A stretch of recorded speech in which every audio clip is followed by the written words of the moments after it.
Bismillahirrahmanirrahim. Allahümme salli ala Muhammedin və ali Muhammed. Mötəbər ilahi kitab olan Quran-Kərimə müraciət etdikdə görürük ki, insan üçün ən əhəmiyyətli vəzifə namazdır. Namaz haqqında Quran-ı Kərimdə 100-dən çox ayə nazil olmuşdur.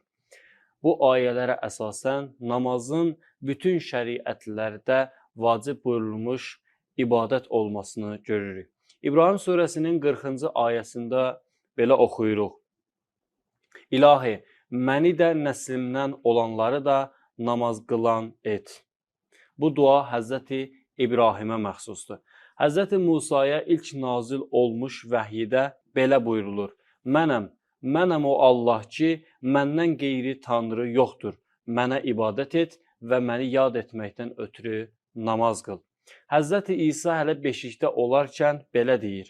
O, harda oluramsa olum, məni mübarək etdi və mənə diri olduğum müddətdə namaz qılıb zəkat verməyi tapşırdı. Loğman surəsinin 17-ci ayəsində Həzrəti Loğman öz oğluna belə buyurur. Ey oğlum, namaz qıl, insanlara yaxşı işlər görməyi əmr et, pis işləri qadağan elə. İslam Peyğəmbərinə belə xitab olunur. Kitabdan sənə vəhy olunanları oxu və namaz qıl. Həqiqətən namaz insanı pis və çirkin işlərdən çəkindirər. Hər vaxtınız xeyirli olsun, dəyərli Vilayət TV izləyiciləri. Hər birinizi şəri suallara cavab verilişindən salamlayıram. Bildiyiniz kimi biz bu verilişdə siz dəyərli tamaşaçılardan gələn şəri sualları oxuyub cavablandırırıq və bunun üçün studiyamıza dəyərli qonaq dəvət etmişik ki, fiqhi sahədə mütəxəssisdir. Vaxt itirmədən dəyərli qonağımızı sizlərə təqdim etmək istərdim. Studiyamızın qonağı Höccətülislam Ustad Zaman Zamanovdur. Salamlayıram Ustad, hər vaxtınız xeyirli olsun, xoş gəlmisiniz. Aleykümselam Hüseyin müəllim, çox sağ olun, çox təşəkkür edirəm. Mən də öz növbəmdə siz və dəyərli izləyicilərimizi buradan salamlayıram. Çox gözəl bir hədisə, çox gözəl bir nöqtəyə işarə etdiniz Hüseyin müəllim. Sizə də təşəkkür edirəm bu barədə. Mən də istərdim namaz barəsində bir neçə məsələyə toxunum. Ola bilsin izləyicilərin zehnində belə bir sual yarana ki, bu qədər ki, bizə namaz qılmaq həm Quran-ı Kərimdə, həm Quran-ı Kərimdən öncəki kitablarda və öncəki dinlərdə ki, bu qədər namaz qılmaq bizə tövsiyə olunubsa, demək bu Mütəal Allahın yanında bir əhəmiyyətli bir əməldir. Ki, Mütəal Allah bunu bu qədər bizlərə tövsiyə edib, bizdən öncəki nəsillərə də, bizlərə də. Ola bilsin izləyicilərin zehnində belə bir sual yarana ki, biz bu namazı yerinə yetirdiyimiz zaman Mütəal Allahın bizə mükafatı nədir? Hansı savablar əldə eləyəcəyik? Bir savab vardır, yoxdur. Vardırsa hansı savablar var? Hansı mükafatları Mütəal Allah bizə verəcək? Mən Həzrəti Peyğəmbərimizdən olan bir hədisə işarə eləmək istəyirəm ki, həmin o hədisdə Həzrəti Peyğəmbərimiz Mütəal Allahın namaz qılana verdiyi savablar, mükafatlara həmin o hədisdə işarə eləyir. Həzrəti Peyğəmbərimiz buyurur ki, bir nəfər namaz qılmaq istədikdə, niyyət etdikdən sonra ki, təkbirətül ehramı deyəcək, Allahu Əkbəri deyəcək. Allahu Əkbəri dedikdən sonra Mütəal Allah onun bütün günahlarını əfvi qələm eləyər. Bütün etdiyi günahları bağışlayacaq. Təbii ki, bəzi günahlar ki, istisnadır, başqa rivayətlərdən bizə çatıb. Buyurur ki, ilk gün ki, dünyaya göz açmışdı, bütün günahlardan paklanmışdı. Mütəal Allah təkbirətül ehramı dedikdən sonra onun bütün günahlarını bağışlayacaq. O ki, başlayacaq deyəcək, Əuzu billahi minəşşeytanirracim Fatihə surəsindən deməmişdən, əvvəl oxumağa başlamamışdan əvvəl müstəhəbbidir ki, insan Əuzu billahi minəşşeytanirracim desin. Buyurur, bunu dedikdən sonra Mütəal Allah onun bədənində olan hər bir tükə görə ona bir il insabını verəcək. Diqqət edirsiniz, nə qədər Mütəal Allah namaz qılana dəyər verir, nə qədər namaza dəyər verir. Yəni bu savabın çoxluğuna işarədir. Buyurur ki, hər bədənində olan bir tükə görə bir ilin ibadətinin savabını yazacaq. Namazın dəyərli olduğuna işarədir. Deyir, başlayacaq ki, Fatihə surəsini oxumağa. Fatihə surəsini oxuyub qurtardıqdan sonra elə bir gedib həcc və ümrə ziyarətini yerinə yetirib gəlib. Yəni onların savabını verəcəyəm mən ona. O ki başlayacaq rukuya gedəcək, rukunu yerinə yetirəcək, qalxacaq. Buyurur ki, elə bil öz vəzni, öz çəkisi, öz ağırlığı qədər sədaqə verib. O ki qalxanda, rukudan qalxanda ki müstəhəbdir Hüseyn müəllim buyurursan, Samiyallahu limen hamidə deyir. Bunu dedikdən sonra Mütəallı Allah ona rəhmət baxışı ilə baxacaq. Ki Mütəallı Allah da bir insana bir bəndəyə rəhmət baxışı ilə baxdıqda onun bütün günahları rəfi qələm olacaq. Ondan sonra buyurur ki, səcdədə ki qeyd olunur, səcdənin zikri ki var, biz deyirik Subhan Rabbiyəl əla və bihamdi. Bunu dedikdən sonra elə bir qul azad etmisən. Bir qul azad etməyin savabı veriləcək həmin o bəndəyə. Deyir, təşəhhüdü deyib qurtardıqdan sonra Mütəal Allah 1000 abidin və 1000 şəhidin savabını sənə verəcək. O ki, salamları, namazın salamlarını qurtardıqdan sonra Mütəal Allah cənnətin 8 qapısını bu şəxsin üzünə açacaq və qiyamətin günündə hansı qapıdan istəsə, bu qapılardan istəsə cənnətə daxil olacaq. Diqqət edirsiniz, bu da namaza verilən dəyər və namaz qılınana verilən dəyər və eyni zamanda Mütəal Allahın bu şəxsə verdiyi mükafatdır.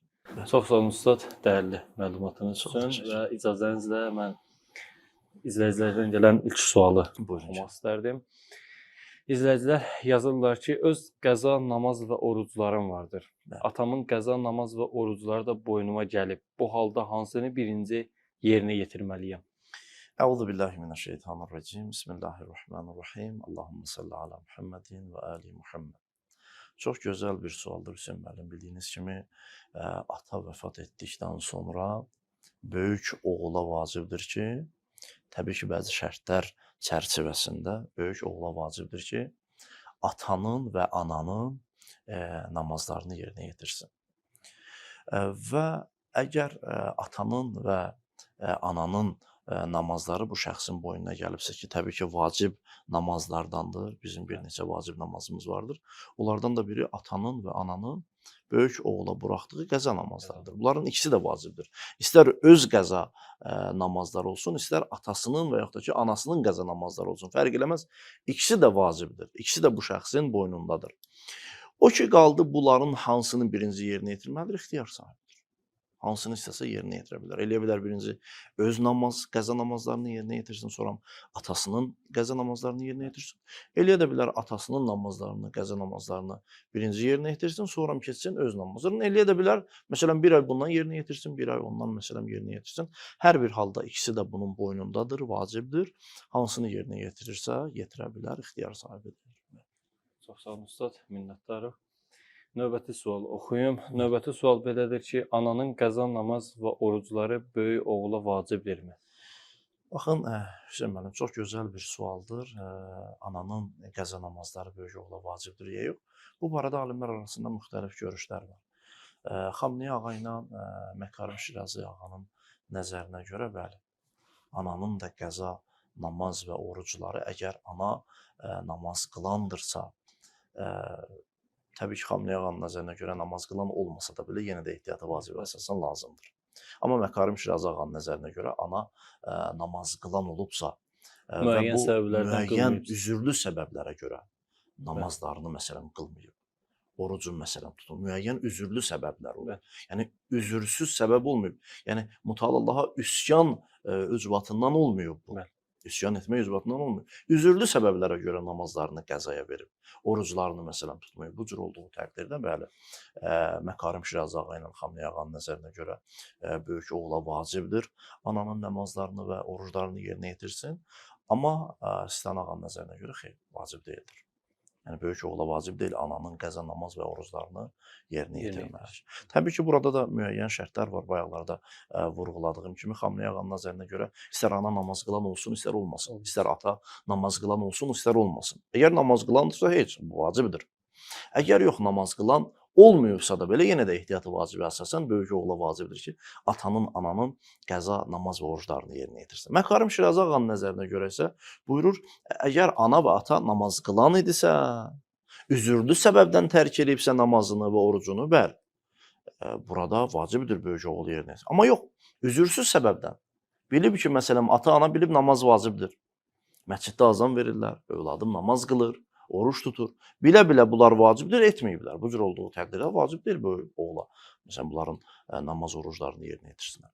İslam ağanın nəzərinə gəldikdə isə, bəli, əgər ata namaz qılan idisə, bəli, vacibdir böyük oğula onun qəzalarını yerinə yetirsin. Əgər yox, namaz qılan deyildirsə, üzürsüz səbəbdən namazlarını tərk edibsə, onda böyük oğula vacib deyil atanın namazlarını, oruclarını yerinə yetirsin. Anaya da gəldikdə isə İslam ağanın nəzərinə görə, ananın hər iki halda istər üzürlü səbəbdən, istər üzürsüz səbəbdən namazlarını, oruclarını tərk edəsə, İslam ağanın nəzərinə görə ananın namaz, oruclarını yerinə yetirmək vacib deyildir böyük oğula.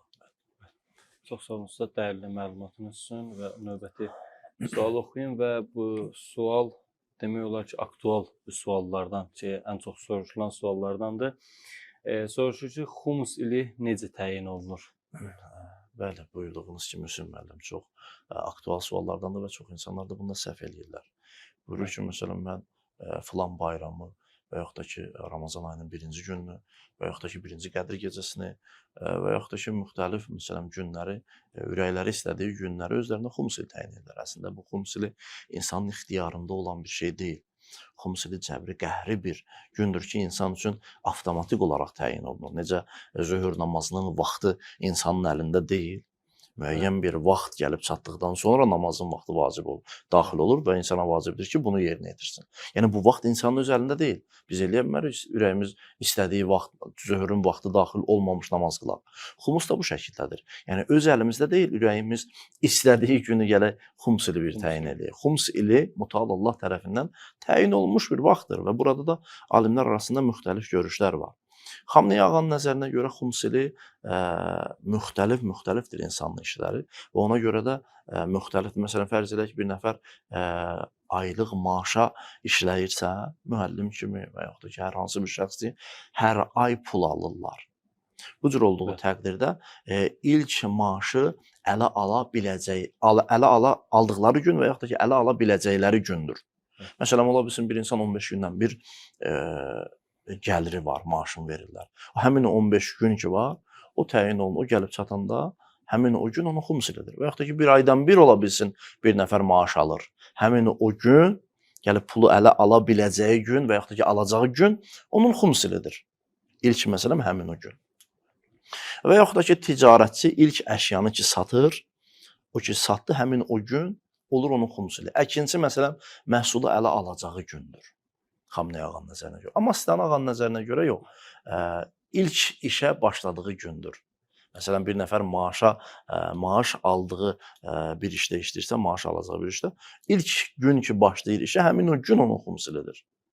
Xamneyi ağa ilə fərqi nə oldu? Xamneyi ağa buyurdu ki, həmin o pulu ələ alacağın və yaxud da ala biləcəyin gün. Məsələn, bir nəfər 30 gündən, bir aydan bir maaş alırsa, həmin o, məsələn, ayın 1-də başlayıbsa, 30-unda məsələn maaş alacaqsa, 30-u onun xumus günüdür. Amma Sistani ağanın nəzərinə görə yox. İlk gün ki başlayır işə, həmin gündür. Yəni, məsələn, ayın 1-də başlayıbsa, 1-idir. Diqqət elədiniz. O tacirlərə gəldikdə isə Sistani ağanın nəzərinə görə ilk əşyanı satdığı gün, həmin gün olacaq onun xumus ili. Əkinçilərə gəldikdə isə həmin o işə ki başlayırlar, məsələn, əkin əkməyə, həmin o gün onların xumus ilidir. Xamneyi ağa ilə nəzərlərin fərqi nə oldu? Xamneyi ağa buyurdu ki, məhsulu ələ alacağın gün. Ola bilsin bu 5 ay çəksin, ola bilsin 3 ay çəksin, ola bilsin neçə ay çəksin. Həmin o gün olacaq onun xumus ili. Amma Sistani ağanın nəzərinə görə buyurur ki, xeyr. Həmin o ki başlayırsan əkməyə, əkinçiliyə, o ki başladın məsələn üçün toxumu məsələn səpməyə və yaxud da ki toxum vurmağa məsələn, həmin o gün ki var başladın bu işə, həmin o gün sənin xumus ilindir. Yəni demək istəyirəm ki, insanların ixtiyarında olan bir şey deyil, görürsüz. Sən işə başladığın kimi bu sənin xumus ilin olur. Mən eləyə bilmərəm bu xumus ilini öz ürəyim istədiyim kimi təyin eləyəm. Həmin o avtomatik olaraq mənim işimlə bağlıdır. İşim nə şəkildə başlayacamsa, o şəkildə də mənim xumus ilim artıq Mütəal Allah tərəfindən təyin olunur. Növbəti sualımız belədir ki, xərçəng yemək icazəlidirmi? Xeyr, Hüseyn müəllim, icazəli deyildir. Heç bir halda, yəni icazə, hətta zərurət halı olsa belə? Zərurət halı olsa, baxın, məsələn, fərz edək bir zərurət halının misdaqını mən qeyd edeyim. Fərz edək ki, indi bu şəxs xəstədir və bunun xəstəliyi də bunun vəfat etməsinə gətirib çıxaracaq. Başqa bir müalicə növü yoxdur, heç bir dərman yoxdur. Yalnız Təkcə bu bunun xəstəliyinə dərman, bu xərçəng yeməkdir xərçəng. məsələn. Bu cür olduğu təqdirdə zərurətini aradan qaldıracaq miqdarda yeyə bilər. Məsələn, fərz edək, əgər bunun xəstəliyini aradan aparacaq bir dənə xərçəng məsələn aradan aparacaqsa, bir dənə xərçənglə yeməklə kifayətlənməlidir. Öz zərurətini aradan aparacağı qədər. Yenə də buyururam, əgər başqa bir müalicə növü yoxdursa, başqa bir dərman yoxdursa, təkcə bunun xəstəliyinin müalicəsi bundan asılıdırsa, bəli, həmin o zərurətini aradan aparacaq qədər ondan istifadə edə bilər. Amma əks halda, ixtiyari halda xərçəng yemək icazəli deyildir. Təşəkkür edirik Üstad. Növbəti sualı oxuyum. Növbəti sual belədir ki, xumus ilini dəyişmək olarmı? Gözəl sualdır Hüseyn müəllim. Biz fasilədən əvvəl xumus ilinin təyin olunması barəsində danışdıq. Buyurdu ki, insanın əlində deyil. Yəni, mütəal Allah tərəfindən təyin olunmuş bir günlərdir bunlar. Amma xumus ilini ki, məsələn, fərz elə ki, bir nəfər işə başladı, buyurduq ki, işə başladığı gün İslam ağanın nəzərinə görə, Xamneyə ağanın nəzərinə görə də buyurduq ki, məsələn, həmin o maaşı ələ alacağı gün və yaxud da ki, ala biləcəyi gündür onun xumus ili. Ki, insanın ixtiyarında deyil. Allah bunu mən dəyişə bilərəm, yox. Məsələn, fərz elə ki, mart ayının 20-si mənim xumus ilimdir. Məsələn, fərz elə, həmin günü məsələn işə başlamışam və yaxud da ki, maaş aldığım gündür. Allah mən bunu geri və yaxud da ki, əvvələ çəkə bilərəm və yaxud da gecikdirə bilərəm ya yox. Baxın, əvvələ çəkməyin heç bir eybi yoxdur. Məsələn, martın 20-sidir mənim xumus ilim. Mən eləyə bilərəm martın 1-nə gətirib xumusumu verəm. Və yaxud da ki, ondan da önə gətirəm. Bir ay məsələn üçün önə gətirirəm. Fevral ayında verirəm məsələn. Diqqətə, fevral ayının 20-si verirəm. Bunun heç bir eybi yoxdur. Önə çəkmək olar. Artıq önə çəkdikdə, artıq onun xumus ili dəyişib olur həmin gün. Məsələn, mənim xumus ilim mart ayının 20-si idisə, mən mart ayının 1-də xumusumu verdimsə ki, önə çəkə bilərəm, artıq 1-də verdikdə o gün olur mənim xumus ilim. Dəyişilərək olur 1-i mənim xumus ilim. 20-si deyil, 1-idir. O ki, gecikdirmək olar ya yox. Məsələn, fərz elə ki, mənim xumus ilim mart ayının 20-sidir, eləyə bilərəm mən 25-i verəm və yaxud da ki, aprel ayının 1-i verəm. Onlar olmaz, xeyr, icazəli deyildir. Gecikdirmək olmaz. Tezləşdirmək olar, amma gecikdirmək icazəli deyildir.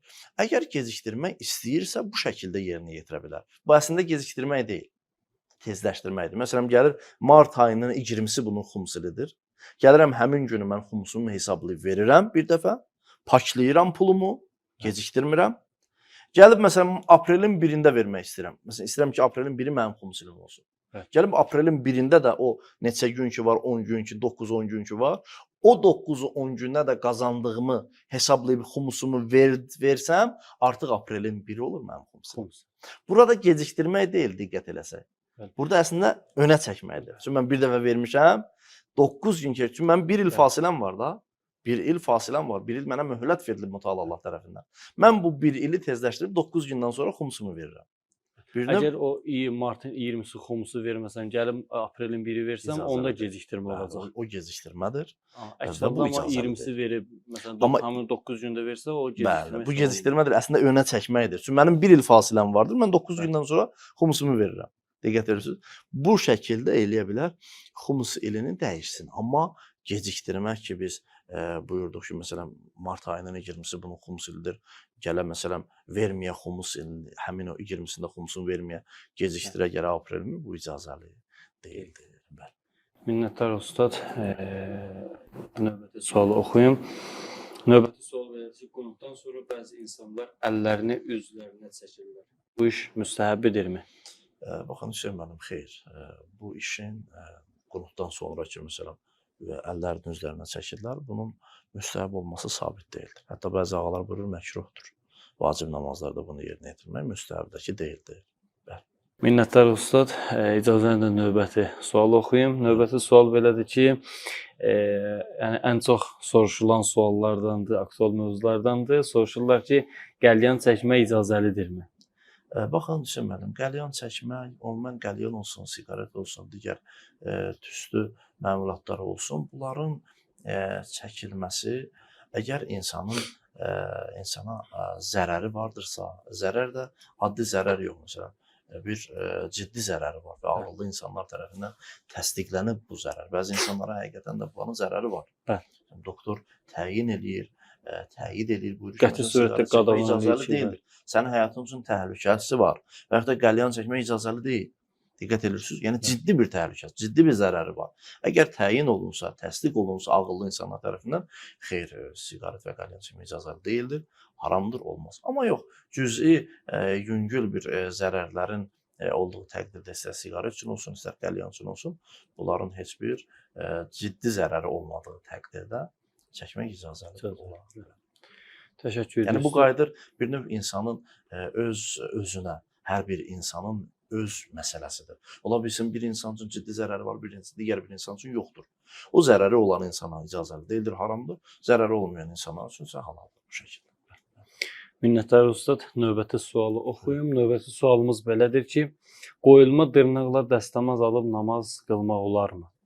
Demək olar ki, Hüseyn müəllim, Ən çox soruşulan suallardandır və çox da səhv edilən məsələlərdən biridir ki, məsələn, dırnaq qoyurlar, qoyulma dırnaq və yaxud da ki, dırnaq boyasından istifadə edirlər və bu şəkildə dəstəmaz alırlar, qusul alırlar. Bunların hər ikisi, qoyulma dırnaq olsun, istər dırnaq boyası olsun, bunların hər ikisi dəstəmaza maneədir, qusula maneədir. Bu şəkildə dəstəmaz almaq olmaz. Su dəriyə çatmır, dırnağa çatmır. Buna görə də bu şəkildə aldığımız dəstəmaz və qusullar batildir və nəticədə həmin dəstəmazla və qusulla qıldığımız namazlar, etdiyimiz bütün ibadətlər olur batil. Buna görə buna diqqət etmək lazımdır. Əvvəlcədən xanımlar bunu etməmişdən əvvəl baxsınlar, bunu qopara bilərlər, aradan apara bilərlər. Məsələn, bəzi dırnaq boyaları vardır ki, çox rahatlığında məsələn aradan gedir. Bu cür olduğu təqdirdə bunlardan istifadə etməyin eybi yoxdur. Məsəl üçün, namazdan əvvəl təmizləyib dəstəmazını alacaq, qusulunu alacaq. Bu şəkildə məsələn, dəstəmazı da düzdür, namazı da nəticədə düzdür. Amma bəzi boyalar var ki, aparmaq mümkün deyil və yaxud da ki, qoyulma dırnaqdır, aparmaq mümkün deyildir.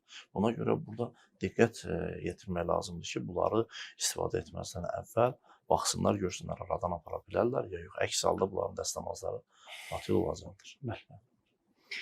Çox sağ olun ustad. Dəyərli məlumatın üçün və dəyərli izləyicilərə minnətdarlığımızı bildiririk. Verilişimiz burada sona çatdı. İnşallah növbəti verilişdə, növbəti suallarla xidmətinizdə olarıq. Bəli, dəyərli izləyicilər, bu gün də bir şəri suallara cavab verilişinin sonuna gəlib çatdıq. Yeni verilişdə görüşmək ümidi ilə sağ olun, salamat qalın.